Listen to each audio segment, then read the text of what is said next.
Salam, selamat pagi, selamat bertemu kembali di dalam kebaktian online kita pada pagi ini. Saya Pastor Babu mengucapkan selamat beribadah kepada semua jemaat Tuhan dimanapun Anda berada pada hari ini. Baik jemaat kita BEM Bandar Serian maupun rakan-rakan Facebook saya yang bersama saya di dalam kebaktian online kita pada pagi ini. Dimanapun juga Anda berada, kiranya Tuhan Yesus memberkati kita bersama pada pagi ini. Ya, saudara-saudaraku semua, pada pagi ini kita mau belajar satu topik, yaitu Raja Daud yang taat tidak terlepas dari berbuat dosa. Ya, Raja Daud yang taat tidak terlepas dari berbuat dosa. Sebelum itu mari kita berdoa. Haleluya. Bapa, kami datang di hadapan-Mu Tuhan mengucap syukur kepadamu karena masa dan waktu yang Kau berikan buat kami sehingga kami boleh bernafas pada hari ini, bukan karena kebaikan kami, bukan karena siapa kami, tetapi karena kasih anugerah Tuhan semata-mata kepada kami. Oleh itu Tuhan, kami datang menyerahkan diri kami kepadamu Tuhan pada pagi ini, menyerahkan segenap tubuh jiwa roh kami Tuhan ke dalam tangan-Mu. Tuhan Yesus, kami berdoa supaya Engkau terus memberi kekuatan yang baru, memberi hati yang baru, memberi iman yang teguh untuk kami semua supaya kami tetap kuat, tetap setia kepadamu Tuhan. Terima kasih Tuhan Yesus, terpuji nama-Mu, dan kami datang pada pagi ini dan menyerahkan bagi kebaktian kami supaya Engkau hadir di tengah kami, memberkati kami bersama. Lebih-lebih lagi lewat firman Tuhan yang sama-sama yang akan kami pelajari pada pagi ini, kiranya melalui kuasa Roh Kudus-Mu yang menerangkan kebenaran ini dalam hati kami, supaya oleh firman-Mu ini kami sama-sama diberkati Tuhan. Urapilah hamba-Mu yang menyampaikan firman-Mu ini. Hamba-Mu ini tidak punya apa-apa Tuhan, kiranya Roh Kudus-Mu sajalah yang mengurapi hamba-Mu supaya menjadi saluran berkat bagi kami pada pagi ini. Kami ikat segala gangguan-gangguan yang jahat yang coba menyeludup, mengganggu, menghalangi kami dalam kami belajar firman Tuhan pada pagi ini. Terima kasih Tuhan. Dalam nama Tuhan Yesus kami sudah berdoa. Amin. Amin. Raja Daud yang taat tidak terlepas dari berbuat dosa, itu menjadi topik kita pada pagi ini. Ya, sedikit saya ingin menjelaskan tentang Daud, ya, latar belakangnya dan bagaimana Daud menjadi raja orang Israel. Ya, Daud adalah anak bungsu kepada Isai. Jadi Daud sebagai anak bungsu, tugas pekerjaan dia hanya menggembalakan kambing domba. Sedangkan abang-abangnya yang sudah dewasa, mereka telah mengikut Raja Saul untuk menjadi prajurit Raja Saul dan selalu pergi dalam pertempuran peperangan. Jadi Raja Daud ini tadi dia seorang anak bungsu, lalu dia hanya menggembalakan kambing domba ayahnya. Nah, kalau kita lihat seterusnya, Raja Saul tadi yang menjadi raja pertama orang Israel telah ditolak Tuhan karena perbuatan Raja Saul tidak setia, tidak taat, tidak mengikuti perintah Tuhan, selalu membenarkan dirinya sendiri walaupun dosanya tidak tegur. Jadi oleh itu roh Tuhan meninggalkan Saul dan Tuhan menolak Raja Saul menjadi raja orang Israel. Lalu Tuhan berfirman kepada Nabi Samuel supaya mengurapi anak Isai menjadi raja Israel. Apabila Nabi Samuel pergi kepada anak Isai, ada berapa orang anak Isai datang ke hadapan Samuel ketika itu, dan Tuhan berkata, aku menolak orang ini, aku tidak pilih orang ini, kata Tuhan. Dan akhirnya selepas semua anak Isai itu lewat di hadapan Samuel, tidak ada satu orang pun yang dipilih Tuhan. Lalu Samuel mengatakan, semua ini saja ke anakmu, kata Samuel kepada Isai. Oh, masih ada tinggal satu di padang untuk menggembalakan kambing domba. Lalu Samuel mengatakan, kita tidak dapat mengadakan perjamuan ini sebelum ia datang. Ketika Daud dipanggil dari padang, lalu datang di hadapan Samuel, lalu firman Tuhan kepada Samuel, inilah dia yang kupilih dan urapi dia menjadi raja Israel. Jadi begitulah latar belakang Daud, bagaimana dia diurapi menjadi raja Israel. Tetapi pada waktu itu Daud tidak seketika itu juga menjadi raja Israel, tidak. Tetapi melalui proses yang begitu bertahun-tahun, baru akhirnya dia menjadi raja Israel. Nah, dalam pada itu kita lihat Daud ini tadi mula-mula dia seorang yang pandai main kecapi atau main musik. Jadi apabila roh jahat yang datang daripada Tuhan mengganggu Saul, jadi Daud dipanggil untuk memetik kecapi itu sehingga roh jahat itu keluar dari Saul. Jadi dari situlah mulai Daud pergi ke astana raja. Jadi pada itu satu kali mereka berperang melawan orang Israel, ada satu orang yang gagah perkasa orang Israel, askar Israel Palestina namanya Goliat. Jadi semua orang Israel takut menghadapi dia, tetapi Daud ketika itu pergi menjenguk atau melihat abang-abangnya yang dalam barisan askar orang Israel. Dia datang dan melihat bahwa ada seorang yang gagah perkasa dari pihak orang askar Palestina. Orang Israel takut kepada dia, tetapi Daud tampil dengan penuh keberanian dan akhirnya dia mau melawan orang Palestina itu, dan akhirnya Daud dapat membunuh Goliat. Jadi begitulah. Jadi pada itu Daud ini tadi seorang yang gagah perkasa, dan akhirnya Daud diambil oleh Raja Saul menjadi askar orang Israel. Jadi dimanapun Daud pergi berperang selalu berhasil. Daud pergi mana saja Raja Saul mengutus dia pergi berperang, Daudlah yang paling berhasil, dan dia selalu mengalahkan musuh-musuhnya. Jadi dalam pada itu perempuan-perempuan di kota ketika mereka balik dari peperangan, dan orang-orang perempuan-perempuan di kota bersaut-sautan menyanyi mengatakan, Raja Saul mengalahkan beribu-ribu musuh, tetapi Daud mengalahkan belaksa musuh.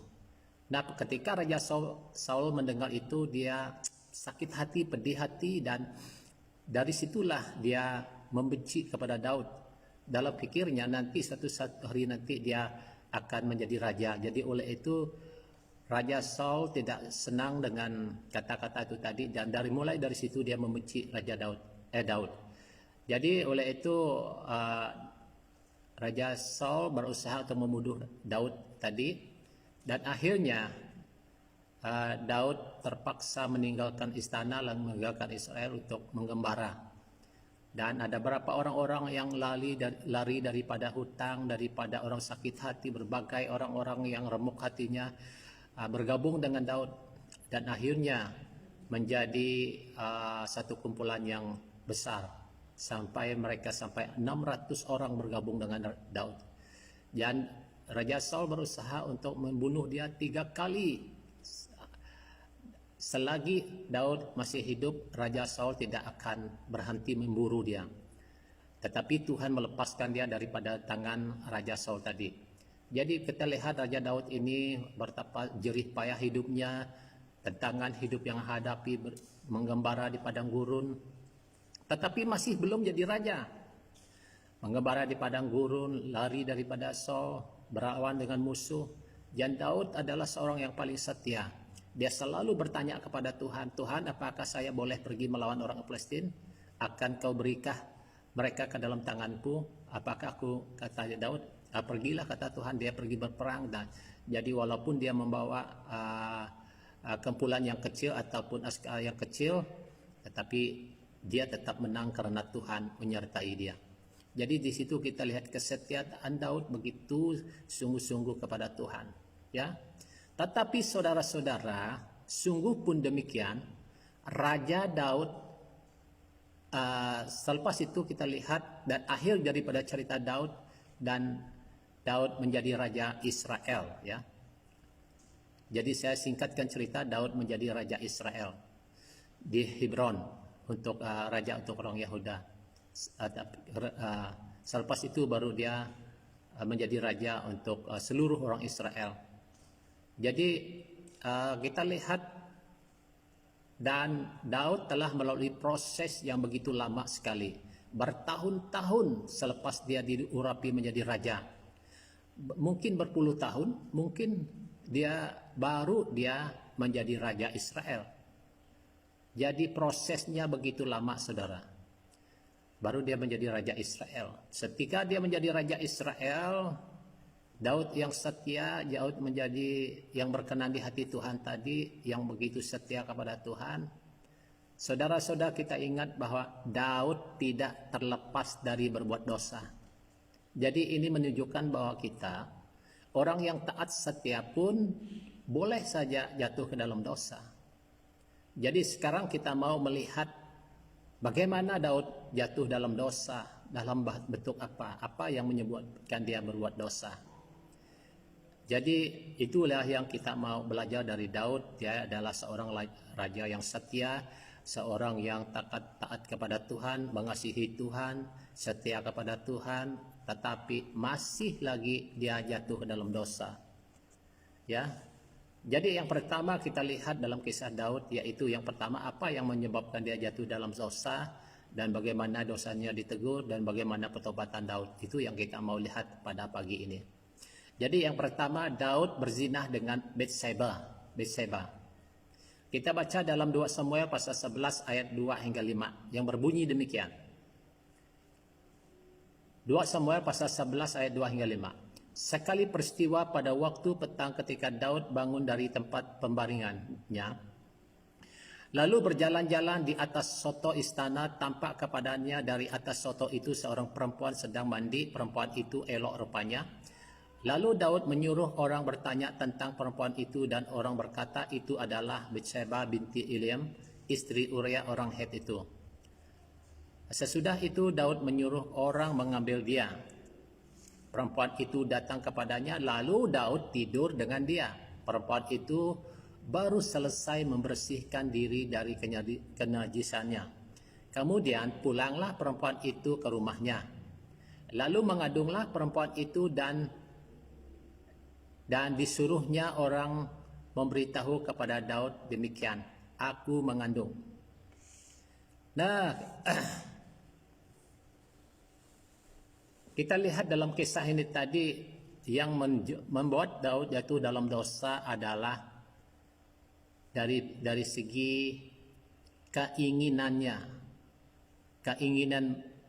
terhadap istri sesama, yaitu bukan saja dia mengingini sesama istri sesama, tetapi betul-betul berzinah dengan dia.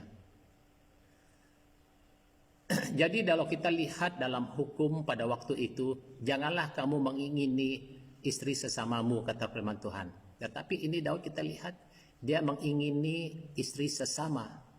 Bukan saja mengingini istri sesama, tetapi betul-betul berzinah dengan Batseba.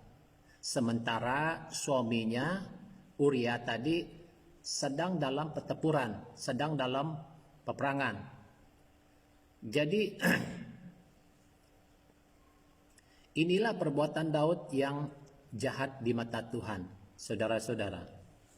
Jadi ketika Raja Daud sudah diberitahukan bahwa Batseba sudah mengandung, jadi pada itu dia punya ada rencana yang lebih jahat lagi.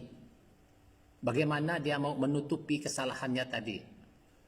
Lalu dia membuat surat kepada Yoab, kepala askar Israel, mengatakan, suruhlah Uria datang menghadap aku, katanya. Lalu Yoab menyuruh Uria, istri Batseba tadi, menghadap Raja Daud. Lalu Daud bertanya kepada Uria, bagaimana keadaan askar-askar? Dia katakan, oke, baik-baik saja kami, katanya. Jadi lalu dia berkata supaya Uria ini tadi pergi kepada rumahnya untuk pergi dengan istrinya, tetapi Uria tidak mau pergi. Mengapa saya berbuat perbuatan yang jahat ini, raja, katanya. Masakan saya pergi tidur dengan istriku, sedangkan semua kawanan, semua askar-askar dalam kemah mereka dalam peperangan. Mengapa aku membuat kejahatan ini, kata Uria kepada Daud. Jadi Uria tidak mau pergi ke rumahnya lalu tidur di dekat istana, di luar istana. Jadi demikianlah besok harinya akhirnya Daud membuat surat kepada Uria lewat pelentaran Uria sendiri kepada kepala perang mereka itu Yoab, mengatakan dalam surat itu mengatakan, suruhlah Uria pergi ke barisan yang paling depan di mana engkau ketahui musuh yang paling kuat, dan undurlah kepadanya supaya dia mati dalam peperangan. Nah, inilah yang dikatakan oleh Daud dalam surat itu. Jadi akhirnya Yoab menyuruh Uria dan orang-orangnya. Uria ini juga salah satu panglima juga, tapi panglima bawahan yang mungkin 100 orangkah itu yang Uria ini tadi. Jadi Uria ini dan beberapa orang disuruhnya di depan di tempat musuh yang kuat, dan akhirnya askar-askar Israel yang lain mereka mengundur diri. Akhirnya beberapa orang askar Israel mati termasuk Uria. Jadi Uria mati, lalu dikabarkan bahwa Uria sudah mati. Ayat 6-27 mengatakan begini, ketika didengar istri Uria bahwa Uria suaminya sudah mati, maka merantaplah ia karena kematian suaminya itu. Serta lewat waktu bergabung, maka Daud menyuruh membawa perempuan itu ke rumahnya dan melahirkan seorang anak laki-laki. Tapi hal itu yang dilakukan Daud itu adalah jahat di mata Tuhan. Nah, sekarang kita lihat kabar yang mengatakan bahwa Uria telah meninggal dunia, telah mati. Jadi istri Uria ini tadi, Bathsheba ini tadi, dia bergabung dalam beberapa waktu selepas bergabung atas kematian suaminya. Daud mengambil dia untuk menjadi istrinya, dan dia melahirkan seorang anak laki bagi Daud. Jadi perbuatan ini, tetapi hal yang telah dilakukan Daud itu jahat di mata Tuhan. Terlalu jahat di mata Tuhan. Bukanlah perbuatan dosa yang biasa-biasa, tetapi jahat di mata Tuhan, bermakna bahwa perbuatan Daud, dosa Daud betul-betul jahat di mata Tuhan, adalah satu pelanggaran dosa yang keji di mata Tuhan. Jadi kenapa tidaknya kejahatan Daud yang jahat di mata Tuhan itu? Yang pertama, Daud, kita tahu bahwa Daud berzinah dengan istri sesama, yaitu istri Uria. Dia berzinah sementara suaminya tidak ada di rumah dalam peperangan. Dan yang kedua, Uria dibiarkan mati dengan pedang. Daud sendiri yang mengatakan demikian. Daud sendiri yang memerintahkan demikian, sehingga Uria dibiarkan mati dengan pedang. Dan istri Uria diambil Daud menjadi istrinya. Dan inilah perbuatan yang jahat di mata Tuhan yang dilakukan oleh Daud. Saudara-saudara, kalau kita lihat dalam hukum pada waktu itu, Keluaran pasal 20 ayat 11, jangan berzina. Jangan berzina, tetapi Daud telah melakukannya. Ada juga hukum yang lain yang mengatakan, janganlah kamu mengingini istri sesamamu manusia. Daud melakukannya, telah melakukan pelanggaran.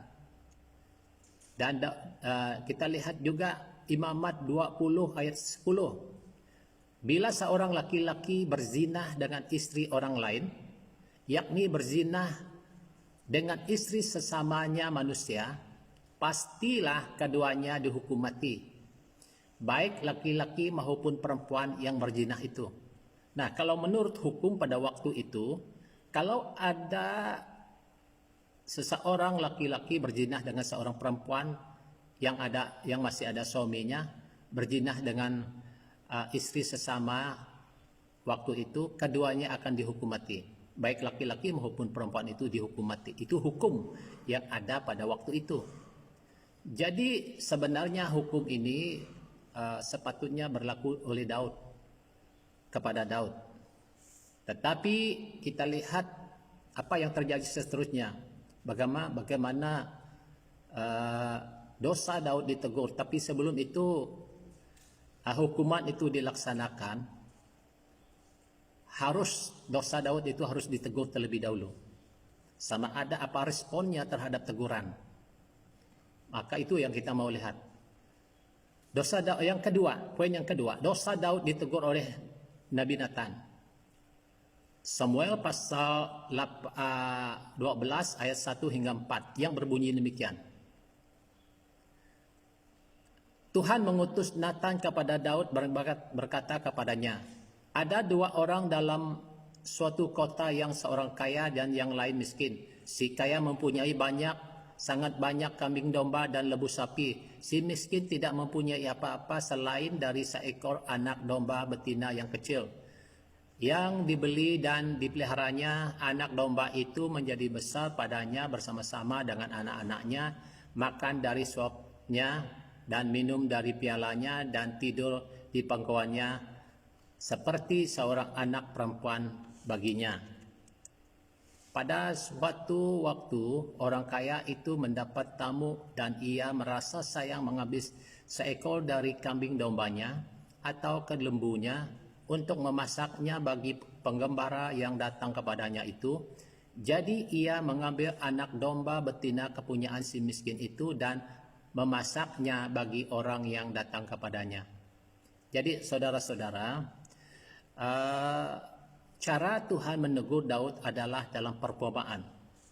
Jadi Tuhan mengutus Nabi Nathan kepada Daud untuk menyampaikan satu perumpamaan. Sebenarnya perumpamaan ini ditujukan kepada Raja Daud itu sendiri, tetapi Daud tidak sadar mula-mula. Jadi pada waktu perumpamaan itu diberitahukan kepada Daud, disampaikan kepada Daud, jadi apakah respon Daud terhadap perumpamaan tadi? Pikir Daud bahwa perumpamaan itu adalah kepada orang lain, padahal perumpamaan itu dituju kepada dirinya sendiri. Nah, ayat 5 mengatakan begini. Lalu Daud menjadi sangat marah karena orang itu dan berkata kepada Nathan, demi Tuhan yang hidup, orang yang melakukan hal itu harus mati. Ini kata Daud. Orang itu harus mati. Ayat 6 mengatakan, dan anak domba itu harus dibayar gantinya 4 kali lipat karena ia telah melakukan hal itu dan oleh karena ia tidak kenal belas kasihan. Nah, kalau menurut hukum waktu itu, kalau orang yang memeras, menipu orang lain, harus diganti 4 kali lipat. Maka itu sebabnya Matius, pada waktu Tuhan Yesus pergi ke rumah Matius, lalu Matius bertobat dan berkata, setengah hartaku akan bagikan kepada orang miskin, dan sekiranya kalau ada barang siapa orang yang sudah saya peras, saya akan mengembalikan 4 kali lipat, kata Matius. Maka sebenarnya hukum itu adalah hukum yang masih ada di Israel pada waktu itu. Dan itulah yang Daud katakan, dia harus mengganti 4 kali lipat. Sebab pikir Daud pada waktu itu perumpamaan ini adalah kepada orang kaya orang lain. Tetapi sebenarnya perumpamaan ini dituju kepada dirinya sendiri. Nah, Daud mengatakan demikian dengan begitu berani mengatakan tadi, demi Tuhan yang hidup, orang itu harus mati, katanya. Memang benar orang itu harus mati. Tetapi apa yang kita lihat, baca ayat 7. Kemudian kata Nathan, kemudian berkatalah Nathan kepada Daud, engkaulah orang itu. Beginilah firman Tuhan Allah Israel, aku yang mengurapi engkau menjadi raja atas Israel, dan aku telah melepaskan engkau dari tangan Saul. Nah, barulah sekarang Nathan berterus terang kepada Daud, engkaulah orang itu. Engkaulah orang itu. Jadi bukan saja terus mengarahkan orang itu kepada Daud, tetapi juga dengan peringatan kepada dia untuk menyadarkan dia, akulah yang mengurapi engkau menjadi raja orang atas Israel, kata Tuhan. Dan aku yang telah melepaskan engkau dari tangan Saul. Jadi selama ini tadi, waktu Daud mengembara, berapa kali Raja Saul mau membunuh dia. Tetapi firman Tuhan mengatakan, akulah yang melepaskan engkau dari tangan Saul. Jadi saudara-saudara sekarang, dosa Daud telah dibongkar. Dan dia telah langsung menunjukkan kepada dirinya bahwa engkau telah melakukan hal itu. Jadi ayat 9 mengatakan begini, mengapa engkau menghina Tuhan dengan melakukan apa yang jahat di mata Tuhan? Uria orang Het itu kau biarkan tewas dengan pedang, istrinya kau ambil menjadi istrimu, dan dia sendiri telah kau biarkan dibunuh oleh pedang Bani Amon. Nah sekarang baru dia sadar, oh rupa-rupanya dosa saya begitu besar di mata Tuhan, katanya. Baru dia sadar perbuatannya selama ini tadi, selama dia mempunyai bersinah dengan disable, dia belum sadar. Dan punya rencana yang licik dan membunuh Uria dan mengambil istri Uria menjadi istrinya. Semuanya Daud belum sadar. Tetapi ketika Daud disadar, ditegur oleh Nathan, barulah Daud sadar bahwa perbuatannya begitu jahat di mata Tuhan. Saudara-saudara, apa yang kita ambil di sini, saudara-saudara, pelajaran yang kita ambil adalah tidak ada orang manusia yang kebal oleh dosa. Tidak ada. Baik dia orang biasa, baik orang yang beriman sekalipun, baik dia pendeta maupun profet yang masa kini, maupun nabi masa kini, tidak ada yang kebal dari dosa. Sebab dosa bukanlah secara terang-terangan diserang oleh iblis sehingga kita jatuh dalam dosa, tetapi dosa itu juga boleh datang dari keinginan daging, keinginan mata, keinginan kekayaan, keinginan yang tidak dapat dikendalikan. Sebab ketiga dosa ini, tiga ujian ini telah dialami oleh Yesus di padang gurun. Dari segi keinginan daging, nafsu, dari segi keinginan mata, keangkuhan hidup, dan sebagainya. Jadi saudara-saudara, orang yang luar biasa dipakai Tuhan sekalipun adalah orang yang paling mudah jatuh dalam dosa. Mungkin dosa kesombongan, mungkin dosa keinginan, dosa jatuh karena uang, dan berbagai-bagai akibat daripada orang-orang hamba Tuhan boleh jatuh dalam dosa, apatah lagi orang biasa. Jadi oleh itu saudara-saudara, mari tetapi apa yang menarik kita di sini, yang kita mau pelajari di sini, bagaimana sikap Daud, bagaimana respon Daud terhadap teguran atas kesalahannya. Itu yang penting. Bagaimana dia, apakah dia merasa dia membela diri, atau dia tidak senang ditegur, atau bagaimana? Ya, saudara-saudara, kadang-kadang apabila kesalahan kita ditegur oleh orang lain, oleh hamba Tuhan, selalu kita tidak senang menerima teguran. Bukan saja tidak senang dengan teguran, tetapi orang yang menegur kita itu kadang-kadang menjadi musuh kita. Kadang-kadang kita menyimpan kepahitan dalam diri kita terhadap orang yang menegur kesalahan kita. Ini kadang-kadang terjadi. Oleh itu saudara-saudara, kalau dosa kita ditegur, kalau dosa kita ditegur oleh orang-orang, oleh hamba Tuhan, oleh orang yang dipakai Tuhan, seharusnya kita merendahkan diri, seharusnya kita menyesali diri, seharusnya kita menyesal akan perbuatan kita. Itu yang sepatutnya. Itulah tujuan daripada teguran. Bukanlah hanya untuk menyerang kelemahan kita, tidak, menyerang kepada kesalahan kita, bukan. Yang tujuan daripada teguran adalah supaya kita menyesal dan bertobat. Itu tujuannya. Jadi ayat 13 berkata begini. Lalu berkatalah Daud kepada Nathan, aku sudah berbuat dosa kepada Tuhan. Dia respon Daud menerimanya dengan apa adanya kesalahannya yang telah ditegur. Daud sadar dia betul-betul berdosa kepada Tuhan. Itu sebabnya katakan, aku sudah berdosa kepada Tuhan.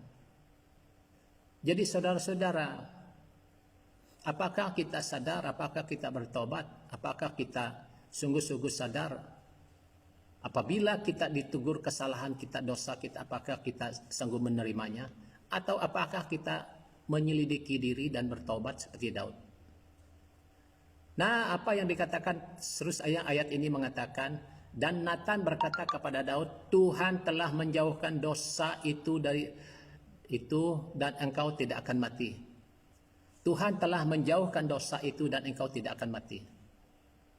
Sekalipun dosa Daud besar, tetapi dia tidak akan mati. Kenapa dia tidak mati? Sebab dia ketika dia ditegur, saat itulah dia menyesal. Langsung mengakui kesalahannya. Maka itu sebabnya Tuhan menjauhkan dosa itu daripada dia. Jawab itu dah sebabnya Tuhan dia tidak mati di atas dosanya itu.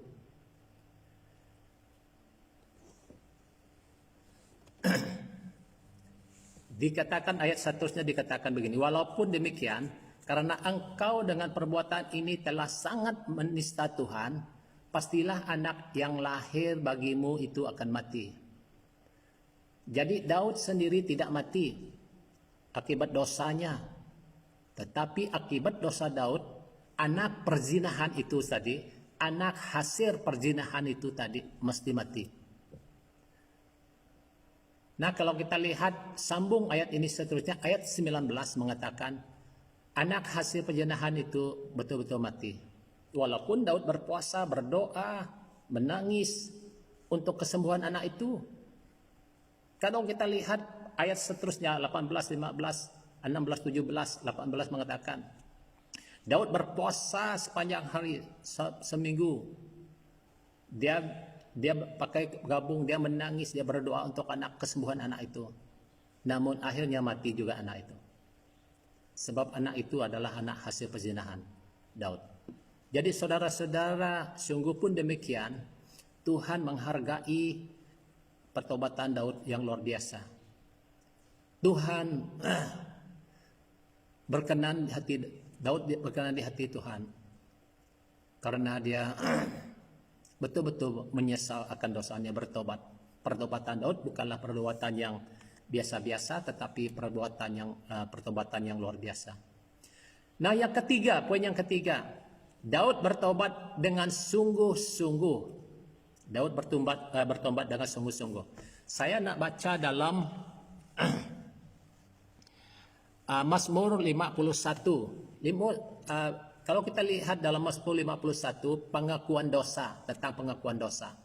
Ini adalah pengakuan dosa Daud ketika Nabi Nathan datang menegur dia karena dia berzina dengan Bathsheba. Begini, ayat 1 mengatakan, untuk pemimpin buduan Mazmur Daud ketika Nabi Nathan datang kepadanya setelah ia menghampiri Bathsheba. Kasihanilah aku ya Allah menurut kasih setiamu, hapuskanlah pelanggaranku menurut rahmatmu yang besar. Bersihkanlah aku seluruhnya dari kesalahanku dan tahirkanlah aku dari dosaku.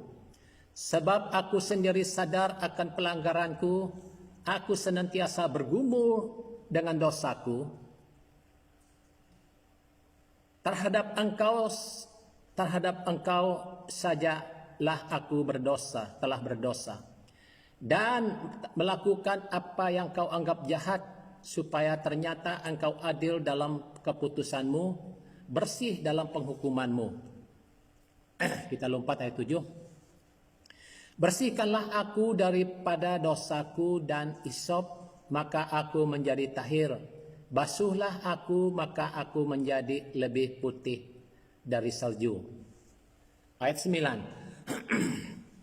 Sembunyikanlah wajahmu terhadap dosaku, hapuskanlah segala kesalahanku, Jadikanlah hatiku tahir ya Allah, dan pembaharuilah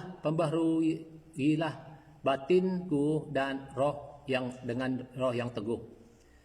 Janganlah membuang aku dari hadapanmu, dan janganlah mengambil rohmu yang kudus daripadaku. Ayat 17. Korban sembelihan kepada Allah ialah jiwa yang hancur, hati yang patah dan remuk, tidak kau pandang hina ya Allah.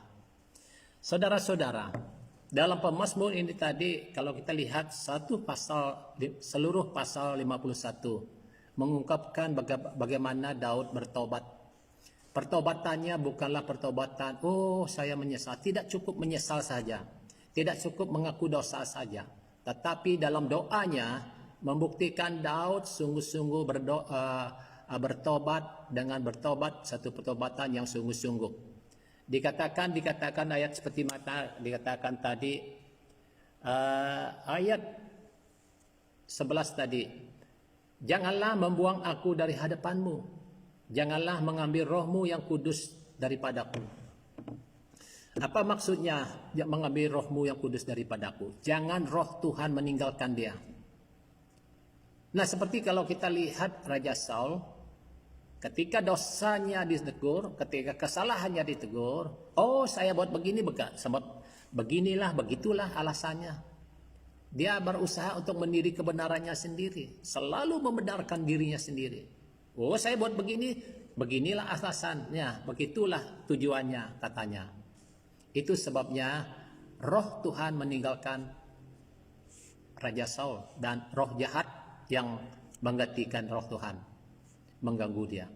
Saudara-saudara, kita lihat Daud sadar sekali apabila roh Tuhan diambil daripadanya, Daud tidak ada apa-apanya lagi. Jadi oleh itu dia bertobat dengan sungguh-sungguh dan memohon supaya jangan roh Tuhan mundur dari dia. Jadi saudara-saudara, inilah kita lihat pertobatan Daud bukanlah pertobatan yang hanya menyesal sahaja, seperti Yudas Iskariot ketika dia tahu bahwa Yesus telah ditangkap dan dijatuhi hukuman mati, lalu Raja Iskariot lari pergi, dia menyesal lalu menggantungkan diri. Ini dia menyesal saja tetapi tidak bertobat. Tapi Daud tidak, dia menyesal seperti yang katakan tadi, aku telah berbuat dosa kepada Allah. Tidak cukup sampai di situ saja, ada ungkapan pertobatannya yang sungguh-sungguh. Saudara-saudara, bagi kita semua sebagai orang yang percaya Tuhan, seperti yang saya katakan awal tadi, tidak ada seorang pun yang kebal dari dosa. Tetapi harus diingat, ketika dosa kita ditegur, ketika kita ditegur kesalahan kita, dosa kita, marilah kita merendahkan diri. Bertobatlah dengan sungguh-sungguh, akuilah dosa kita. Sebab ada orang mengatakan begini, dia rasa dosa itu membunuh, merompak, mencuri, dan itu saja yang dia pikir berdosa. Padahal dosa itu merangkum segala perbuatan kita. Baik dalam hal pemikiran kita saja pun kita boleh berbuat dosa. Baik dalam keinginan daging kita, keinginan mata kita pun kita boleh berbuat dosa. Salah guna harta kita pun kita sudah berbuat dosa. Tidak menaati firman Tuhan pun kita telah berbuat dosa. Dan tidak mungkin seorang pun terlepas dari dosa. Selagi kita menumpang di dunia ini, kita masih adalah manusia daging yang lemah dan mudah jatuh dalam dosa. Ya memang benar, kita adalah orang percaya, tetapi ingat kita harus menyerahkan hidup kita kepada Tuhan. Jikapun kita jatuh dalam dosa, bertobatlah, bangunlah kembali. Saudara-saudara, Tidak ada seorang pun yang terlepas dari berbuat dosa. Tetapi ketika kita jatuh dalam dosa, bangun lagi. Jangan biarkan terus jatuh dan tidak mampu bangkit lagi. Berdiri lagi. Datang kepada Tuhan lagi. Tuhan, aku telah berbuat dosa, ampuni saya Tuhan. Bangkit lagi. Semangat lagi ikuti Tuhan. Ini yang seharusnya kita lakukan. Inilah yang dilakukan oleh Raja Daud. Sekalipun dia dosanya telah dia melakukan dosa yang besar, tetapi dia bertobat dengan sungguh-sungguh, dan Daud tetap dipakai Tuhan luar biasa. Rencana Tuhan dalam kehidupan Daud tetap berjalan. Oleh itu saudara-saudara, kita semua adalah anak-anak Tuhan, orang-orang percaya Tuhan.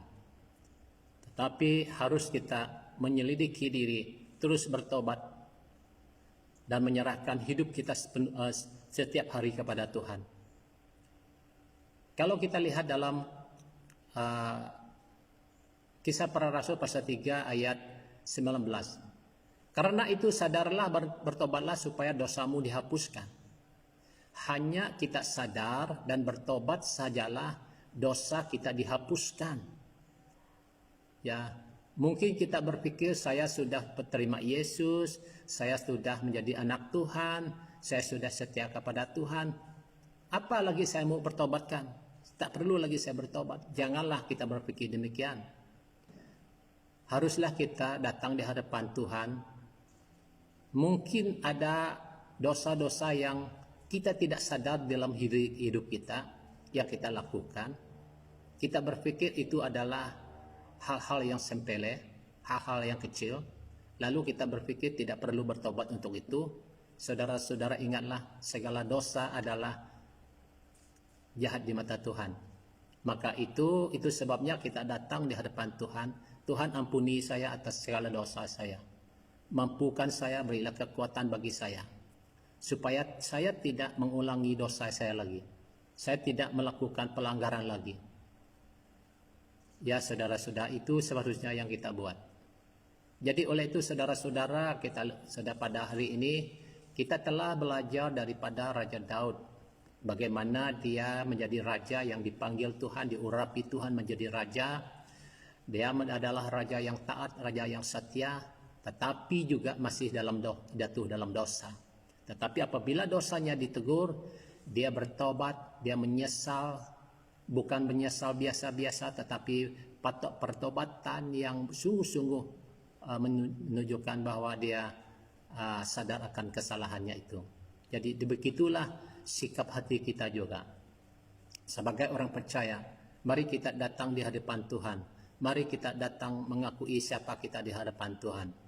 Kita tidak ada seorang pun yang layak di hadapan Tuhan, kecuali kita adalah orang yang selalu menyesal akan perbuatan kita yang salah dan selalu membetulkan kesalahan kita dan terus mengundang Yesus dalam kehidupan kita yang memimpin langkah-langkah hidup kita, yang memberi kekuatan bagi kita untuk kita menjalani hidup di dunia ini dengan penuh kesetiaan, ketaatan kepada Tuhan. Sekalipun mungkin kita boleh jatuh dalam dosa, tetapi bangkit lagi, bangun lagi. Jangan lemah, jangan terus dihanyut oleh pelanggaran-pelanggaran kita, oleh dosa kita. Tetapi bangkitlah lagi. Sebab tidak perlu ada orang yang memegang tangan kita untuk bangun. Tetapi sebagai orang dewasa, kalau kita jatuh, kita sendirilah yang akan bangkit, yang akan bangun lagi. Walaupun mungkin nampak timpang-timpang kita berjalan, namun kita terus berjalan dan terus mengalami kesembuhan daripada Tuhan. Oleh itu saudara-saudara, inilah yang kita lihat daripada Raja Daud, yang kita pelajari daripada Daud pada pagi ini. Ya saudara-saudaraku, kiranya firman Tuhan pada pagi ini memberkati kita bersama, supaya kita sungguh-sungguh menjadi anak Tuhan yang setia, yang mengasihi Tuhan, yang takut akan Tuhan, yang selalu sadar akan perbuatan kita dan selalu menyesalkan kesalahan kita, yang selalu datang merendahkan diri kita di hadapan Tuhan, selalu mengakui kesalahan kita di hadapan Tuhan, supaya dosa kita dihapuskan, supaya kita dibersihkan. Dengan cara demikian hidup kita berkenan di hadapan Tuhan saudara-saudara. Jadi saudara-saudara, inilah sedikit firman Tuhan menjadi renungan kita pada pagi ini. Ya saudara-saudaraku, kiranya Tuhan Yesus memberkati kita semua dimanapun juga Anda berada pada saat ini. Tuhan Yesus memberkati. Mari kita berdoa. Bapa, kami telah mendengar dari firman-Mu. Kiranya Tuhan Engkau terus memberkati kami lewat roh-Mu. Tuhan, kami sadar kami manusia yang lemah. Kami sadar kami banyak kekurangan. Tetapi kami bersyukur kepada Engkau Tuhan, bahwa Engkau selalu mengampuni kami. Ketika kami lemah, Tuhan kuatkan kami. Ketika kami jatuh, Tuhan Engkau memberi kekuatan bagi kami sehingga kami bangun kembali lagi. Ketika kami jauh meninggalkan Engkau, Tuhan, kasih-Mu Engkau terus menarik kami kembali kepadamu. Terima kasih Tuhan Yesus atas pengampunan-Mu kepada kami. Terima kasih Tuhan Yesus atas kasih setia-Mu Bapa. Terima kasih Tuhan, terpujilah nama-Mu. Engkaulah Tuhan di atas segala-galanya. Engkaulah Allah kami yang begitu mengasihi kami. Terima kasih Bapa atas kasih anugerah-Mu. Engkau tidak pernah membiarkan kami. Hamba-Mu berdoa pada pagi ini menyerahkan bagi seluruh jemaat Tuhan yang bersama-sama dalam secara langsung ini, dimanapun juga berada Bapa. Hamba-Mu berdoa supaya Engkau memberkati kami semua. Baik yang dimanapun mereka berada, Tuhan jaga, Tuhan lindungi, dan Tuhan berkati kami semua. Berilah hati yang baru, damai sejahtera sukacita yang Kau berikan buat kami, sehingga kami dapat menjalani hidup kami ini dengan kekuatan, semangat, urapan baru yang daripada Tuhan. Sehingga hidup kami hanya untuk memuliakan nama-Mu Bapa. Terima kasih Tuhan Yesus, karena Engkau mendengar doa kami. Dalam nama Tuhan Yesus kami sudah berdoa. Amin, amin, amin. Tuhan Yesus memberkati. Amin.